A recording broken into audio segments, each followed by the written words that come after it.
Hi everyone, welcome back to my YouTube channel. In today's tutorial, I will show you how to delete your browsing history on Amazon.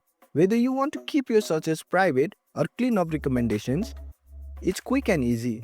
Let's jump right in. At first, you have to be on your home screen of your mobile phone. Open your Amazon application and make sure you are already logged into your account. Tap onto your profile icon down below at your screen. Here in the profile interface, you have to click on accounts. In the account screen, you have to search for browsing history. Tap on it.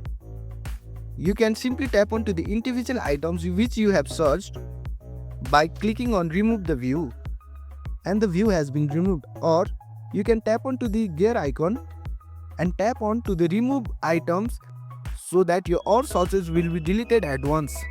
Or you can just select the pause history for 3 days, 1 week or 2 weeks. For more changes, tap on more settings. And if you don't want Amazon to save your browsing history in future, toggle the switch that says turn off browsing on or off to off position. And there you have it, your browsing history is cleared and you are all set. Keeping your history clean is a great way to maintain your privacy and improve your shopping recommendations. If you found this video helpful, don't forget to hit like and subscribe.